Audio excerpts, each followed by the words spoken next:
Welcome to the Erdős Memorial Lecture, an annual invited address made possible by a fund created by Andrew Beale, a Dallas banker and a mathematics enthusiast. The lecture is named for prolific mathematician Paul Erdős. And now, I am really excited to introduce Professor Jun He of Princeton University, whose work has transformed how many of us think about the relationship between geometry and combinatorics. Professor He is best known for bringing powerful ideas from algebraic geometry, the study of geometric objects defined by polynomial equations, to combinatorics, the study of counting and patterns of discrete structures. Using these ideas, he and collaborators resolved several long-standing conjectures, including the Dowling-Wilson conjecture for geometric lattices and the Heron-Roda-Welch conjecture for matroids. He also led the development of Lorentzian polynomials, which not only played a key role in proving the strong Mason conjecture, but also created surprising connections across mathematics, from convex and tropical geometry to statistical mechanics. For these contributions, he was awarded the Fields Medal in 2022. If you've read about him, you may know that he didn't initially focus in math in undergrad. And like many people, I've been inspired both by his journey in mathematics and by the way he makes intimidating ideas feel approachable.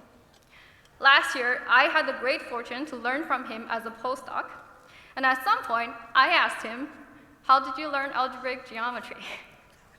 To which he responded, "I haven't learned algebraic geometry." From that answer, I caught a glimpse of what fueled his great discoveries: a humility grounded in the belief that there's always more to learn, and relentless curiosity that pushes the understanding forward. And with that, please join me in welcoming Professor Jun He. Thank you.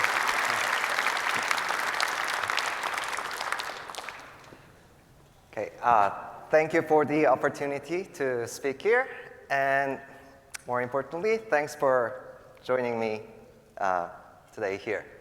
So I'm very happy to share my recent work with Daoji Huang and Mateusz Mihalek, Botong Wang, and Shuda Wang on projection areas of convex bodies and homology classes of algebraic surfaces. I very much enjoyed working on this problem, in particular two sets, set up two tightly related questions, not only because of the fact that the two questions are related is not so obvious, but also by the fact that you can explain the intricacies of this kind of naive, simple-looking problems to almost anyone, and in particular to students and non-students at various levels. And so I'm going to report our success and failures to answer these questions, one on convex bodies and one on algebraic surfaces. So here is the first question. These type of questions admits vast generalizations, and this is one of the simplest non-trivial settings, and yet it already shows some of the subtleties that shows up in general. But in this setup, it is a very particular problem, but also a very concrete one. So the setup is that of convex bodies inside four-dimensional Euclidean space R4. Whenever you have a convex body, let's say A inside R4, we are going to look at its 6 coordinate projections onto the plane. So remember, there are 6 different ways of choosing 2 coordinates out of 4, and this defines 6 projections onto the plane. And on each one of these 6 planes, you will see the image of your convex body, which is now simply a convex body in the plane. And you can compute the area of each one of these 6 convex bodies in the plane and call it Pij. So there will be 6 numbers, P12 up to P34, associated to your choice of convex body A. And the question is, which 6 numbers arise this way? So in other words, if somebody gives you 6 numbers, real non-negative numbers, how do you know if there is or there is not a convex body A with 6 given projection areas? So for example, if you start with the unit ball inside R4, the 6 shadows that you produce will all be a disk. So the vector you will get is pi, pi, pi, pi, pi, pi. So you know that such a vector can be realized by a suitable choice of convex body A inside R4.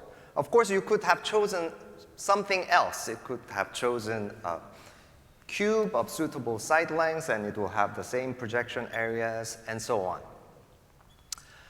If you start with the polytope, let's say the convex hull of 6 vertices, E1, E2, E3, E4, and E1 plus E2 and E3 plus E4, the 6 projection areas will consist of 2 squares and 4 triangles, and you will see that the vector 2, 1, 1, 1, 1, 2 is realizable by a suitable choice of convex body A, which in this case is a polytope. So you will agree that this is a very concrete problem, at least if you only work with convex polytopes. Because if you know all the vertices of your polytope, it's very, very easy to compute all their images on their coordinate projections. You just have to remember where the vertices go, and then you will take the convex hull of their images, and these are the planar convex shapes that you want to compute area of.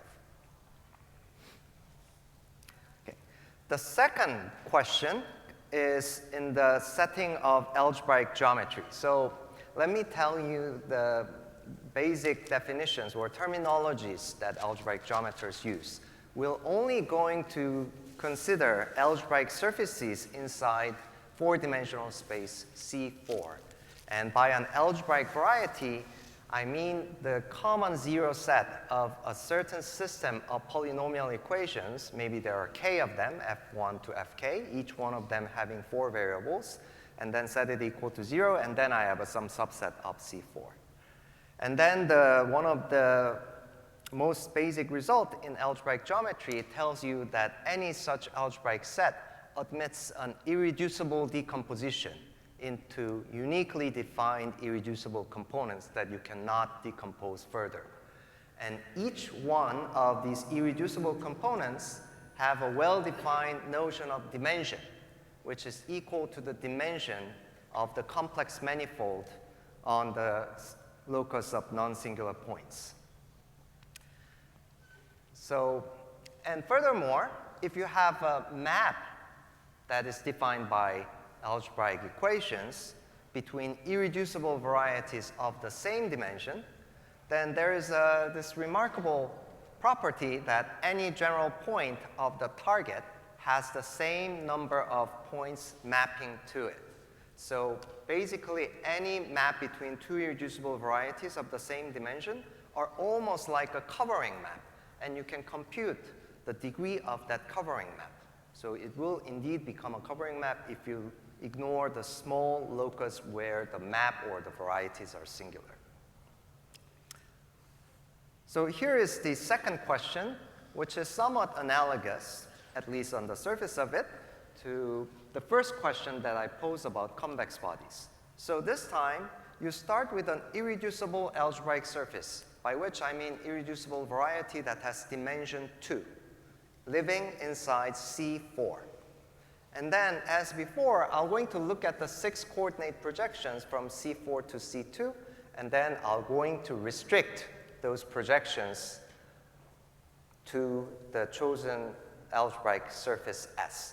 Now the projections, 6 of them, are maps between irreducible varieties of the same dimension, 2. So in the sense of the previous slide, I can compute the degree of the associated covering map and call it Pij. So in this way, to any algebraic surface S, I can associate 6 numbers, P12 up to P34. And the question is, which 6 numbers arise this way from an algebraic surface S in C4. If you know a little bit of homology theory in the sense of topology, then you'll notice that the question is exactly the same question as the following. You consider the homology group of the complex manifold P1 to the 4, let's say with integral coefficients. Maybe you know how to compute the homology group of product spaces like P1 to the 4 in terms of the homology group of, let's say, P1. There is something called the Quineth formula, and it tells you that the homology group in the middle comes with a distinguished basis, whose bases consist of fundamental classes of P1 cross P1 cross P0 cross P0 and 5 others. So in this way, you will get 6 coefficients, Pij. And the question is, which one of these homology classes inside P1 to the 4 is the class of an algebraic surface in it? So this is a realization problem for homology classes in an algebraic variety, such as P1 to the 4. Okay. So again, this might be a little less familiar to you if you're not used to playing with the homology groups and so on. But again, this is an extremely concrete problem given the equations defining your algebraic variety S. So for example, if S is the set of solutions of the equations, one linear and one sum of powers, as shown, then it is very easy to compute what Pij are. So for example, how do you compute P12? P12 is the degree of the covering map onto the 1-2 plane. So what you want to do is compute the number of solutions to the system of equations when somebody gives you a general value of x1 and x2. So replace x1 and x2 by some constant, sufficiently generally chosen. And then the first equation becomes linear in x3 and x4. You can solve uniquely x4 in terms of x3. And then plug that into the second equation, which becomes a polynomial equation in one variable. And we know how many solutions there are for a polynomial equation in one variable, which is given by the degree. And what is the degree? The degree will be the maximum of B3 and B4. And you can do the same thing for any such thing. And you notice that any 6 vector whose ij component is maximum of Bi, Bj is realizable by an algebraic surface. Okay, so now I'm going to tell you an answer and a partial answer to these 2 questions. And in order to do that, I have to introduce a very interesting object with a difficult-looking symbol, but actually a simple definition. So GR24TP, and let's not try to make sense of the individual components like GR and 2 and 4 and TP, but interpret it as a whole symbol where P is some given positive real number, and define it as a set of non-zero 6 vectors, Pij, where each one of the component Pij is non-negative, and the defining property is that there is a triangle with side lengths P12, P34 to the power of 1 over P, and P13, P24 to the power of 1 over P, and P14, P23 to the power of 1 over P. And maybe we consider everything up to scaling, global scaling by positive numbers. So that's just some condition that I use to define a subset of R to the 6. And this is a fascinating set, and it is surprisingly hard to show that the set defined in this way is, in fact, homeomorphic to the 5-dimensional wall, whose boundary is a manifold, well-known manifold, our favorite 4-sphere. And this is a non-trivial statement because the condition of this existence of triangle is a non-convex condition. So whenever you have some non-convex subset, it can be challenging to show that it is homeomorphic to a ball. And this is what happens in this case. But of course, we know by Euclid and many people that went before him that this condition on the existence of triangle is simply the validity of these three inequalities known as triangle inequalities.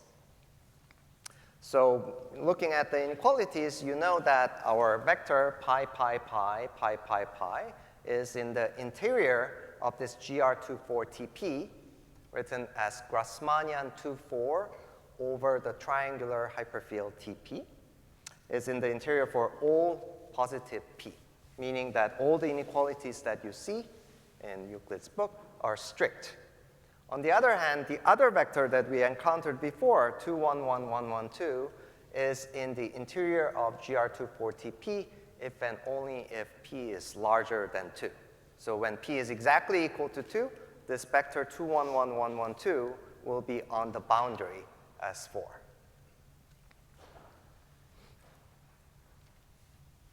So here's the answer to the first question on the realizability of a given 6 vector by projection areas of a convex body inside R4. And the answer is the following. There is a convex body A inside R4 with given projection areas Pij, if and only if the 6 vector Pij is a point in GR24T2.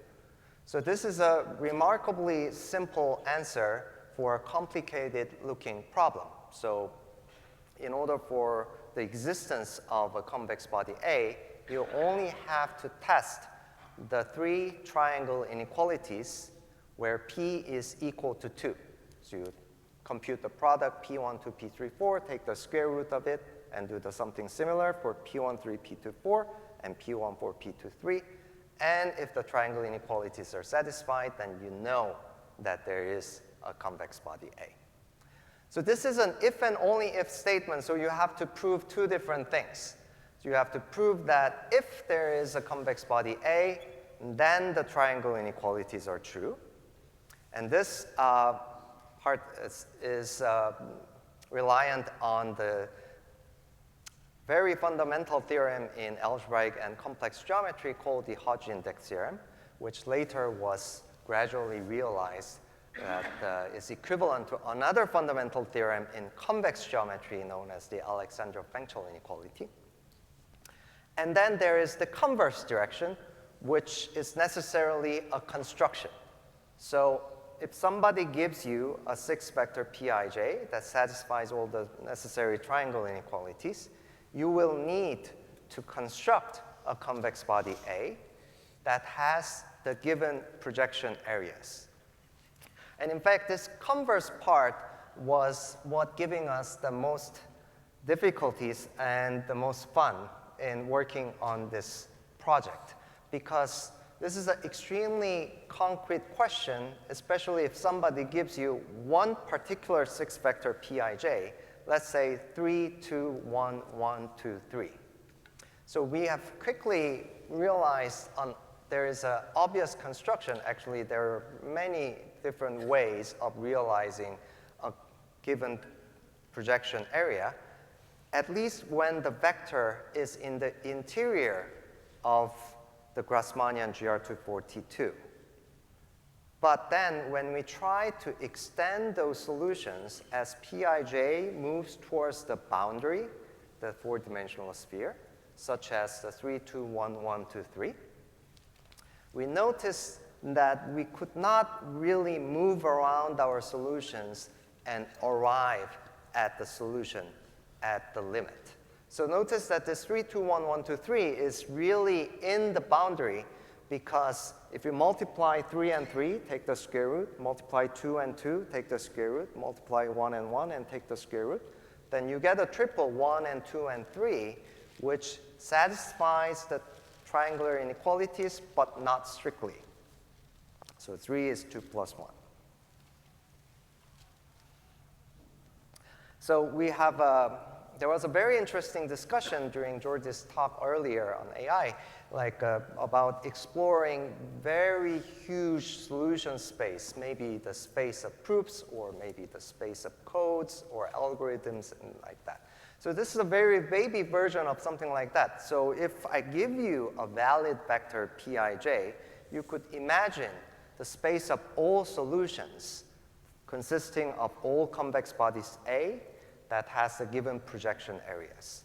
And you could imagine that such a huge solution space has this kind of own geometry of some kind.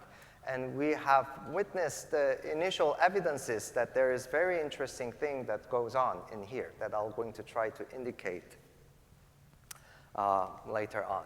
So if you're interested in exploring, discovering new and interesting objects in mathematics using AI or whatever tools that you would have, this would be, I think, a fantastic concrete problem.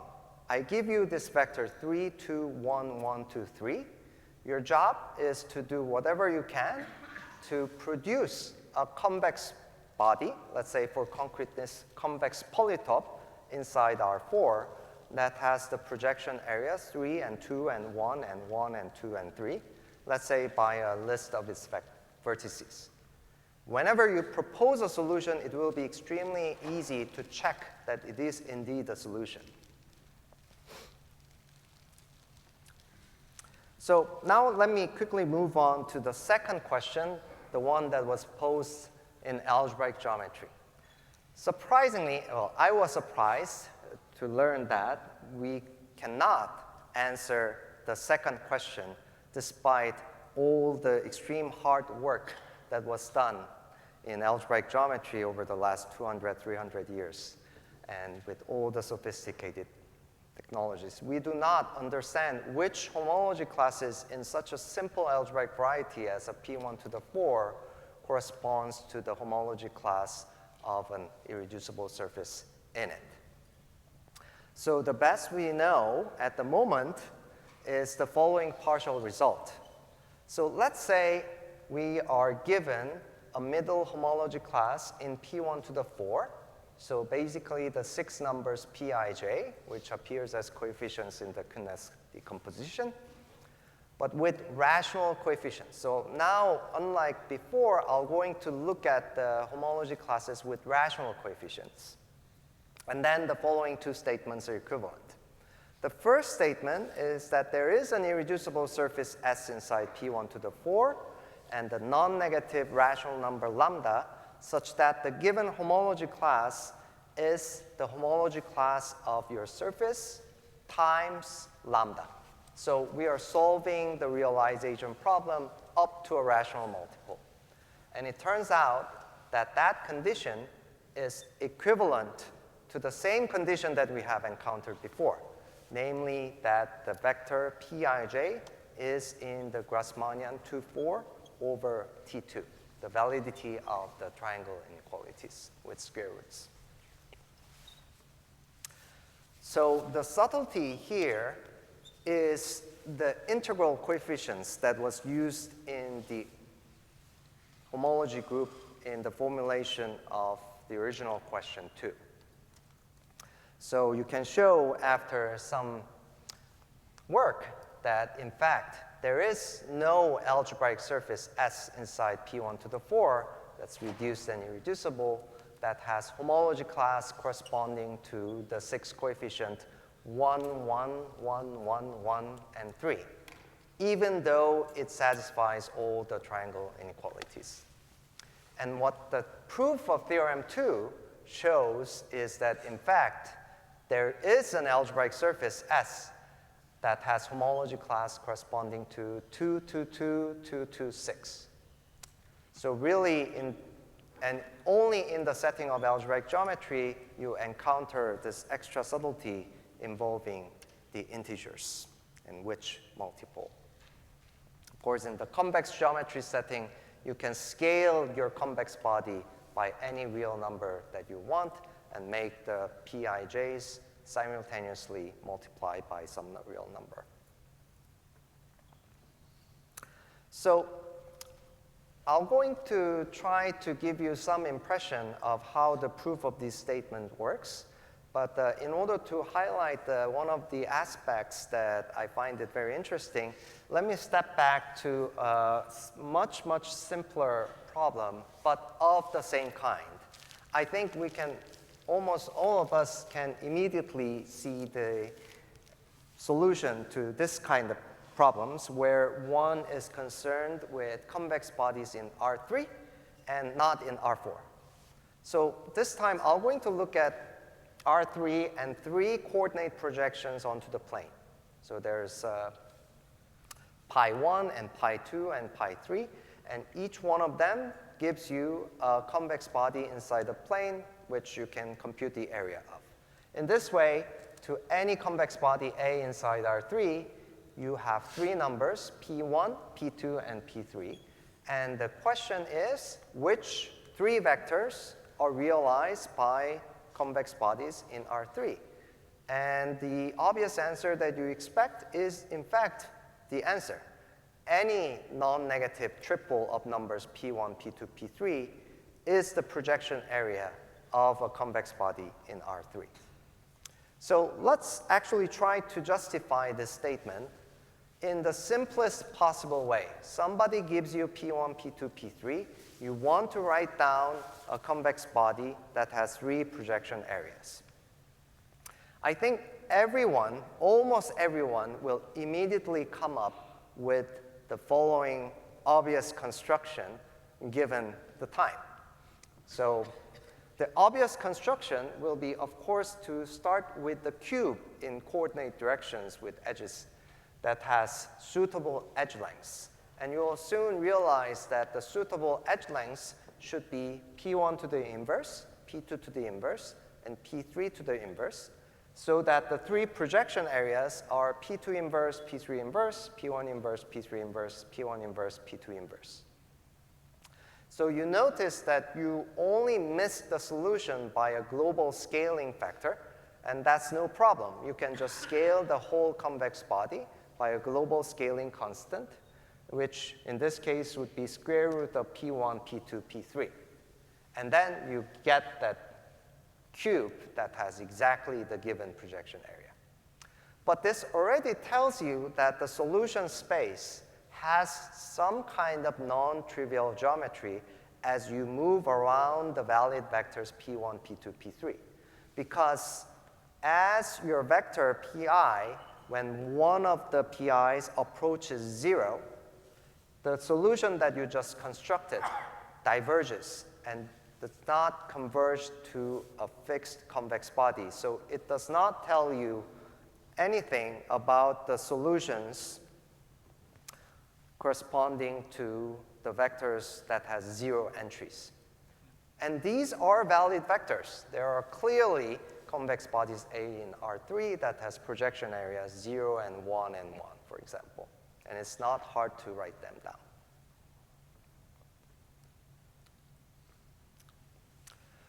So now let me try to tell you how the statements are proved.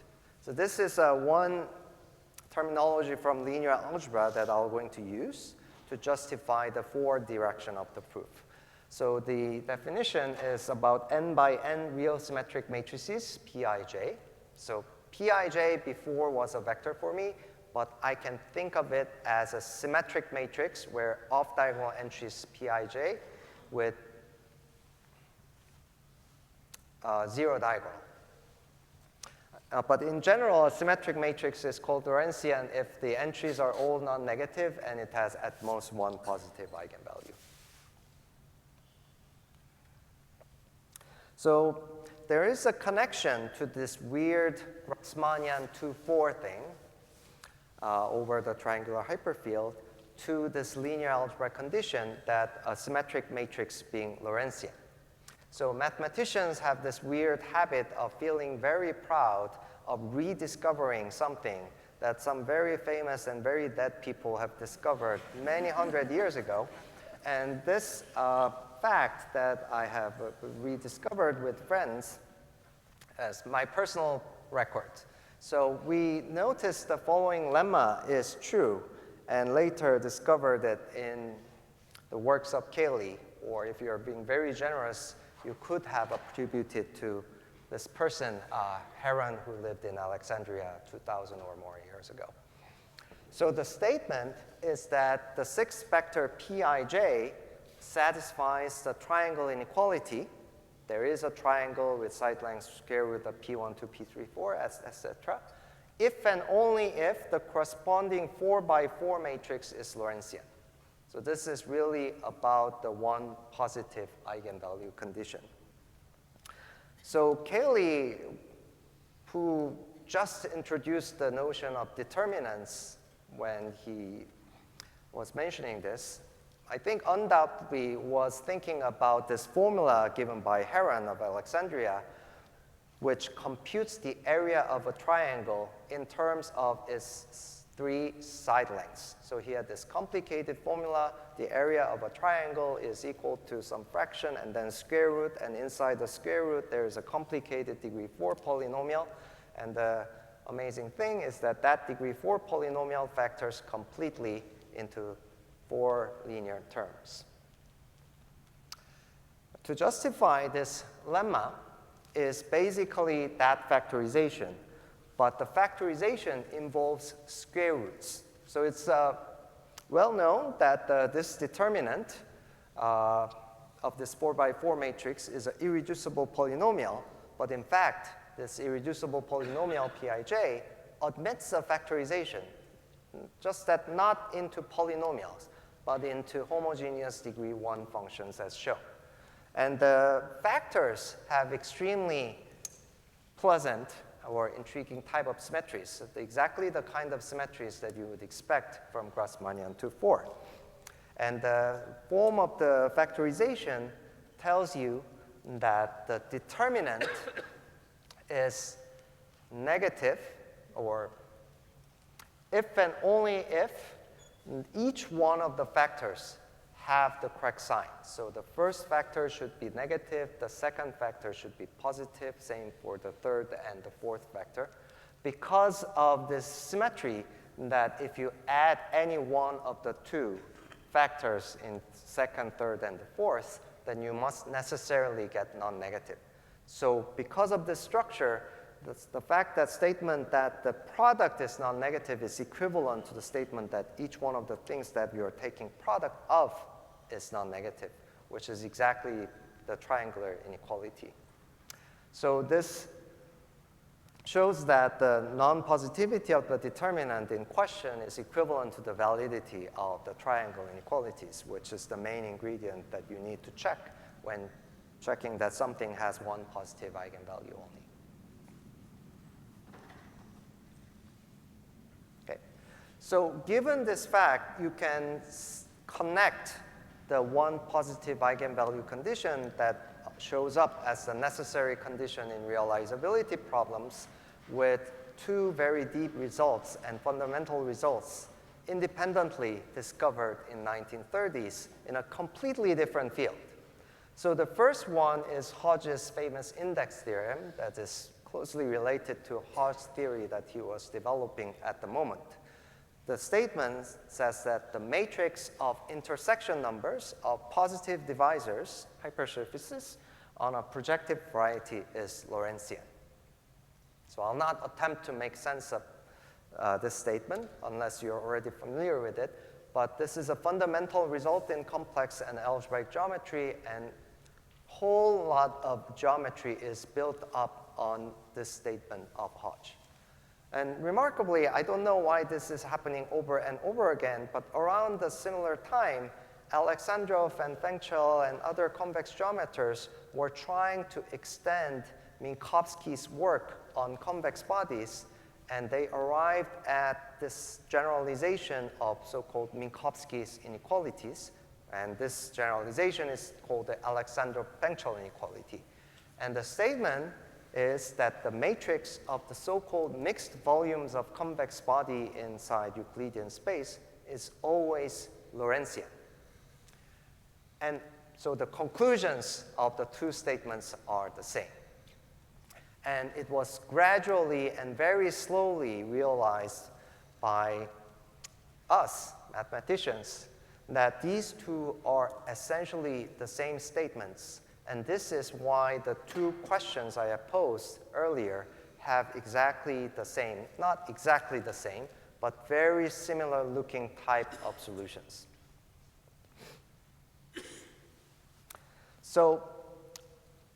Now let me tell you how we have almost solved the problem for convex bodies in our first attempt. So this is the part where we were stuck at the boundary case of the GR24 T2. So what we noticed was that there is an obvious solution inside R4 that has given 6 projection areas, somewhat similar to the obvious solution that we have found in R3 that consisted of a cube. And by the obvious solution, I only mean that the symmetries of the problem tells you what to do, in a sense, if you make aesthetic choices at suitable steps. And this is very explanable, and it involves a very fun, non-trivial computations that is actually shareable in real time. So let me try to attempt exactly that. So we had a great time going over this, coming up with this computations, which is not easy but not painful. So in order to tell you what's going on and how to compute these stuffs, I'll have to tell you about the fundamental work of Minkowski in the beginning of like the 20th century. And he came up with the following foundational observation. So suppose you have n convex bodies in d-dimensional space, and his observation is that, first of all, you can add 2 convex bodies and get a convex body. This is what we now call Minkowski's sum of convex bodies.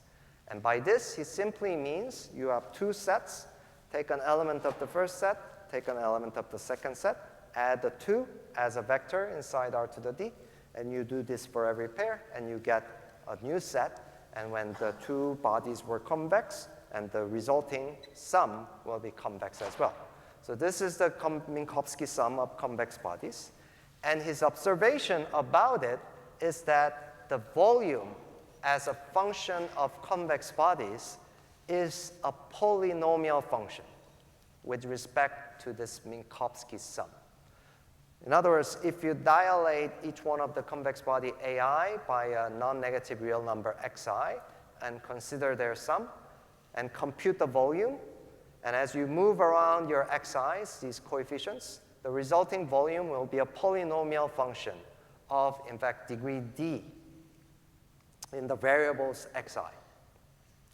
And using this, he came up with many of the fundamental quantities associated to convex bodies, and also inequalities satisfied them. So as a simplest case, let's consider what happens in the plane. So maybe this d is 2, and maybe one of your convex body is polygon. You don't really need this assumption, but for the sake of pictures, let's say I have a pentagon A over there, and maybe the other convex body B is the unit disk.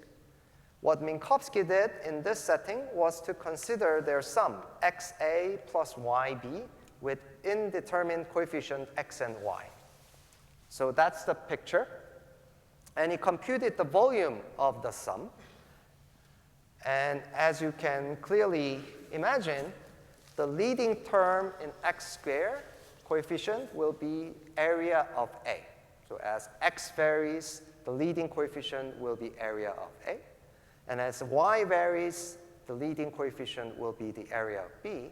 And what is interesting is the coefficient in the mixed term x and y.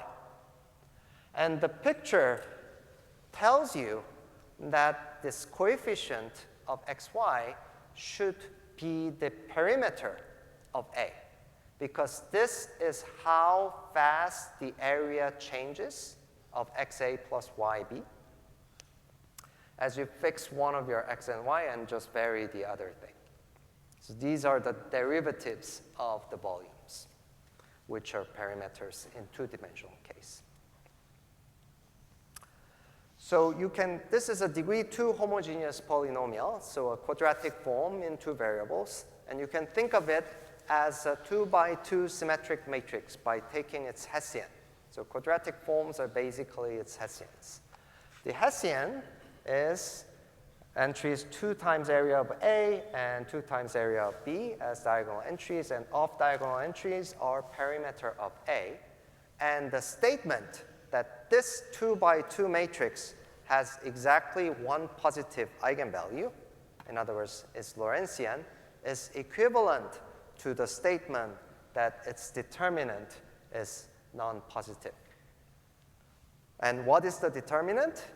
We know how to compute the determinant of this 2 by 2 matrix, and the assertion is exactly the statement that 4 pi times area of A is at most the perimeter of A squared, which is the classical isoperimetric inequality. So Minkowski generalized such facts in d dimensions using his observations on volume polynomials.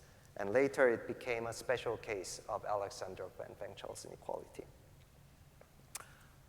But to tell you the computations that I promised you, we will only need this notion of mixed volumes in the plane, because we will only be concerned with the projection areas in the plane. So this is just a notation that I'm going to use, which is supposed to be suggestive of exterior algebra construction that appears in linear algebra and in the geometry of Grassmannians. So let's say A and B are convex bodies in R2, and the mixed area of A and B should be the coefficient of xy in the polynomial that measures the area of the sum of A and B.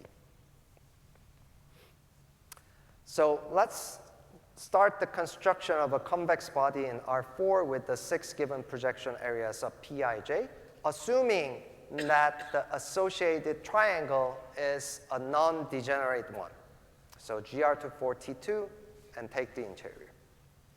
So it will be essential to use the scaling symmetries that allows us to scale Pij into lambda I, lambda j, Pij. This corresponds to scaling 4 by 4 symmetric matrices by simultaneously row and column scaling.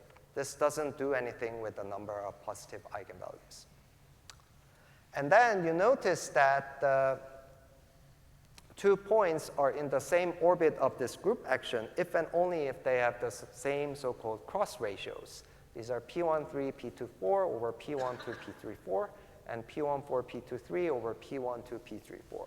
Maybe you have seen a similar expression in complex analysis, where it also plays a very interesting and very much analogous role. So the conclusion is that any 6 vector can be replaced up to the scaling symmetry to its normal form, square root of P12, P34, and so on, because the 2 vectors have exactly the same cross ratios. And the reason why you would take this normal form is that now the 6th vector has an extra type of symmetry. You can write it as a vector of the form UVW, WVU. And that condition is now linear, because U and U appears on the very end, and V appears next. And in the very inside, you have W and W. So you take the square and take the square root, nothing happens. So you have linearized the problem, and the condition on the given 6th vector is now simply the existence of a triangle with side lengths U and V and W. So one thing that you will like to pay attention to is how we use this condition that the triangle exists. So I have already told you that this existence of triangle is necessary. So when I construct the convex body, I must use these triangle inequalities in some way. Otherwise, there is no way I will be able to find such a convex body A inside R4. Okay, so this is the notation that is supposed to be the reminiscent of the wedge product in exterior algebra.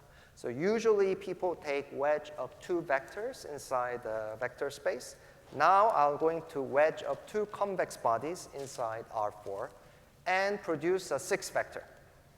So this is just a notation. So I'll say that A wedge B is the 6th vector, Cij, where Cij is equal to the mixed area of the ij projection of A and ij projection of B. Both lives inside the plane. And our problem can be restated as follows. So given Pij in GR242, solve the equation A wedge A is equal to Pij. Find A. So this is very reminiscent, or at least the notations are chosen to be similar to what is known as the Monge-Ampere type equations in PD and other areas. Okay? Two obvious lemmas that we're going to use is that A wedge B is B wedge A. You might think that I'm missing a minus sign, but I'm not missing a minus sign. Minus sign is actually there, but minus 1 is equal to 1 in exotic objects like triangular hyperfield T2.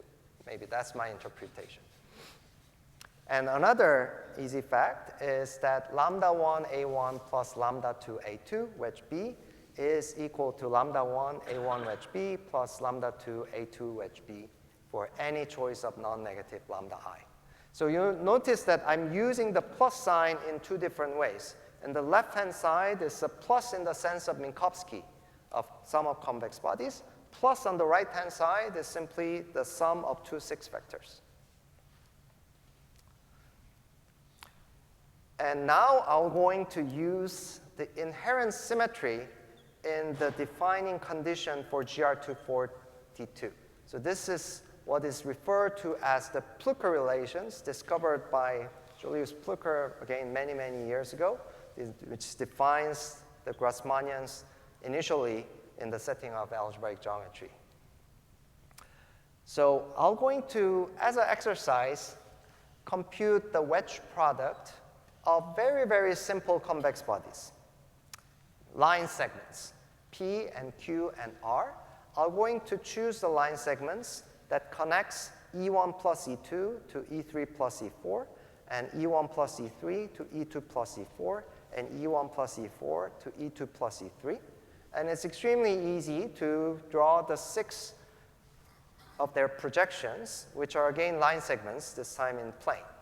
And these are the line segments. And by just looking at the pictures of their projections, you see that the P wedge Q is 1, 1, 0, 0, 1, 1. P wedge R is 1, 0, 1, 1, 0, 1. And Q wedge R is 0, 1, 1, 1, 1, 0. Simply because the mixed area of two parallel lines is 0 and two orthogonal lines is 1. So let's take this as a lemma. This will be our only computation that actually involves convex bodies, which in this case is the line segments. So this is the computation. So I want to solve A wedge A is equal to given Pij. Okay. Now I first normalize by scaling. This corresponds to scaling 4 coordinates of R4 to put my given Pij into a symmetric form, UVW, WVU. And I'm going to just guess that my A will be a sum of P and Q and R, the 3 line segments that you have seen in the previous slide. And I only want to figure out what should be the coefficients x and y and z in terms of Pij. But it's easy to compute A wedge A because of these little lemmas that shows the linearity of the wedge product. And it tells you, together with the computation of P wedge Q, etc., in the previous slide, that my 6 vector A wedge A is this very nice polynomial quadratic expression, xy plus xz, and so on. So our problem in this setup is equivalent to the question that given a non-degenerate triangle with side lengths u and v and w, find non-negative real numbers x, y, z, such that xy plus xz is 2u, xy plus yz is 2v, and xz plus yz is 2w. This is a polynomial solving question that has now nothing to do with convex bodies or anything. Okay? So we have 3 equations. I'm going to add all 3 of them and get the conclusion that xy plus xz plus yz is u plus v plus w. And I can use that, in turn, to solve for xy and xz and yz individually. And it would be clearly xy is equal to u plus v minus w, xz equal to u minus v plus w, and yz is equal to minus u plus v plus w. And this is where we use the necessary condition on the existence of the triangle UVW, which tells you exactly that the right-hand sides are all positive. And therefore, this system admits the unique solution where x is given by square root of u plus v minus w times u minus plus w and reciprocal of minus u plus v plus w. There are no other solutions, and this is the only solution.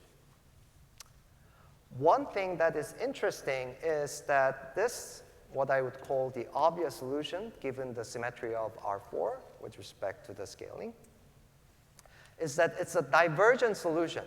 So imagine somebody giving you some 6 vector, maybe 2.9, 2, 1, 1, 2, 2.9, and maybe let it drag it, approach it 3, 2, 1, 1, 2, 3, which is again a valid vector.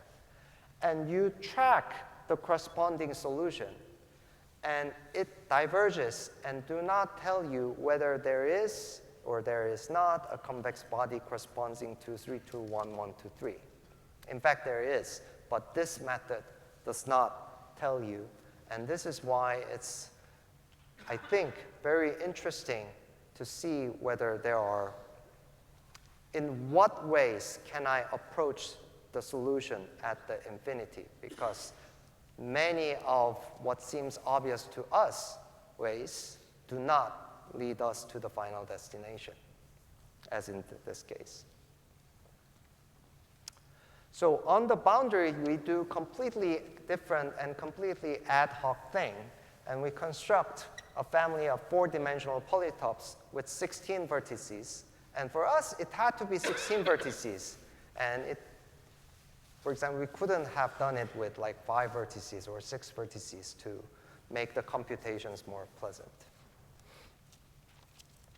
And for those who know exterior algebra and appreciates the geometry of Grassmannians in various setups, let me just tell you that another way to state our main result is the identity between the following 2 subsets of R6.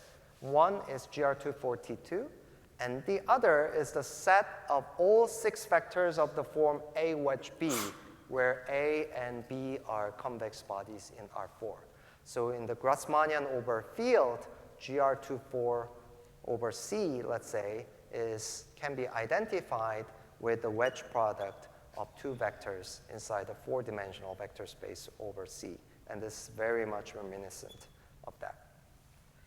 So I hope this review of the simplest cases of the realization problems make you wonder what would happen in more general setups. And you can really be extremely general. Like if somebody gives you a projective variety, gives you a homology class, and which one of them are classes of subvarieties, these are extremely interesting problems for every single one of basically the choice of your ambient space, which need not be as simple as P1 to the 4. Or in the convex body setting, the question would be which polynomials could be volume polynomials in the sense of Minkowski, and this vastly generalizes the realization problem for projection areas. But we could be modest and just do something like this for convex bodies in R5 inside R4. And here, I would expect at least that in the interior of the possible solution space, there will be an obvious solution, like a very nice convex polytope that you can write down, whose projection areas you can compute explicitly and show that every possible projection area is indeed realized by such a family of quantities. But the difference between 4 and 5 is sometimes larger than you expect. And at the moment, we do not know how to answer the questions, although there are obvious conjectures that you can pose in this wider setup. So thank you for your attention, and that would be the end of my talk.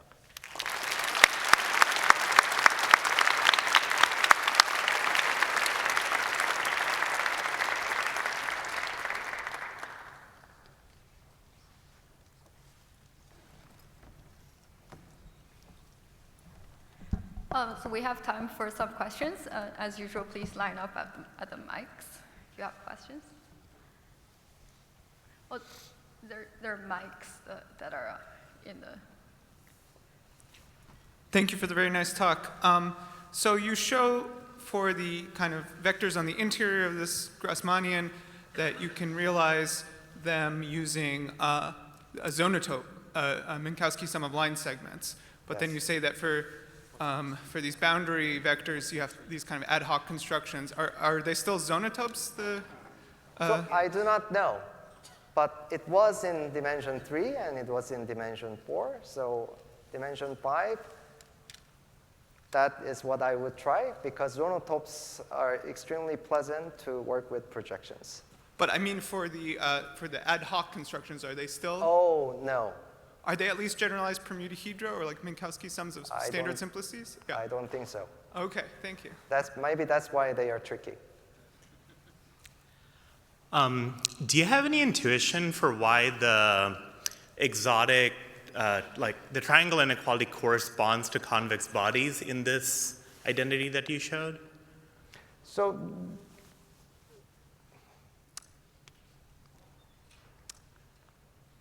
that would be a long story, but to make the long story short, I don't know.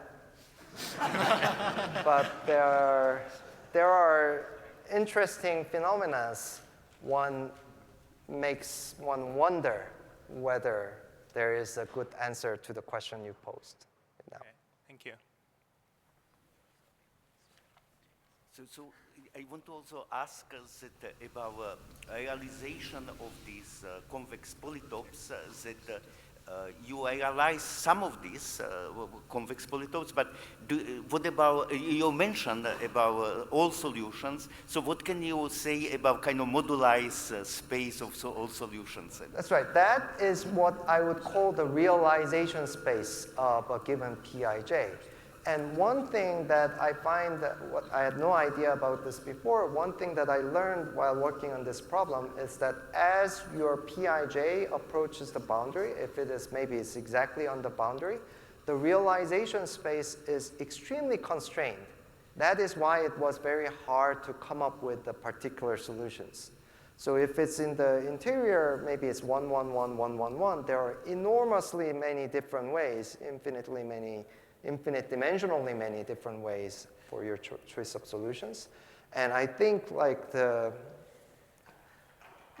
at least the experience tells you that there is some kind of interesting geometry that's going on behind these realization spaces. Sometimes they are small, sometimes they are large, and how they varies as your Pij moves. But these are, I think, largely unexplored at the moment.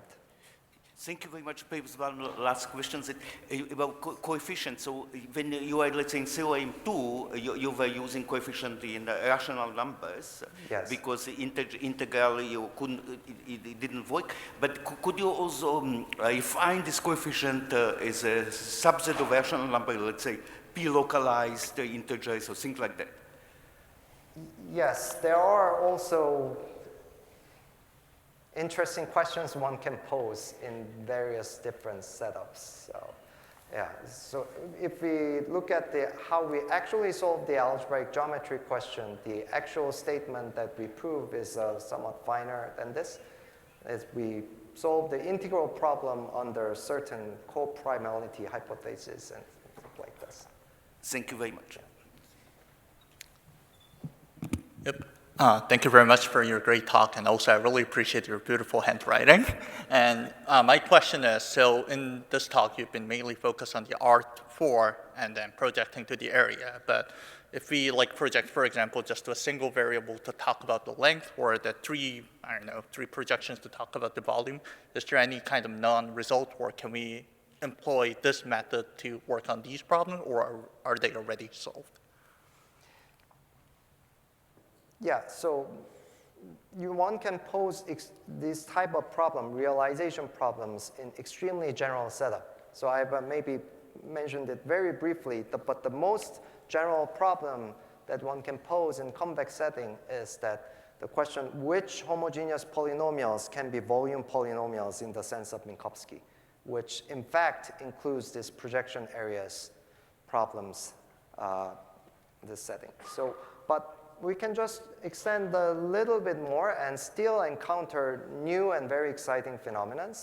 And if you like to think about this kind of thing, I would try to come up with a conjecture that characterizes projection areas of R5 to R2. So there will be 10 projection areas, and compare your conjecture about them with another conjecture about R5 to R3 projections. And you compute the volumes of three-dimensional projection, again, 10 of them. And the result will tell you something very interesting. These two problems are, in a sense, dual to each other. Oh, I see. Thank you very much. Sorry. Thanks for the talk, by the way. I had a question about, I guess, the other question that you mentioned. So the one about, like, so you have these, dimension 2, like, subvarieties inside of C4, and, like, you're looking for, P4, and you're looking for, like, some way to, like, kind of undo, like, this, like, so that second question. How do you, like, how does, I guess, I can sort of see, like, oh, like, you know, there's something here with, like, you're kind of constructing some sort of algebraic, like, structure on the space of, like, convex bodies in R4. Like, how does that sort of correspond to the algebraic structure of, like, the homology and stuff like that? Oh, this is an old and very beautiful story, the relationship between the convex geometry problems and algebraic geometry problems. And it is also very, very closely related to the fact that I mentioned in one of the slides, the story how people gradually realized that the Hodge-Index theorem in geometry is really the same thing as the Alexander-Fenchel inequality in convex analysis. And the key connection is related to the discovery of the so-called toric geometry in the algebraic geometry setup, which constructs a projective variety out of a given rational convex polytope. And this construction, so input is rational convex polytope, output is a projective variety equipped with some group action, has many, many beautiful properties, in particular with respect to the property of the volume of convex bodies and degree of the resulting projective variety. And this is the basis of the many of the connections between the two worlds that we have seen today. Oh, thanks. Yeah. We're just on time. Yeah, thank you very much for all your questions, and thanks, Jun, again, for the great talk. Hey, thank you.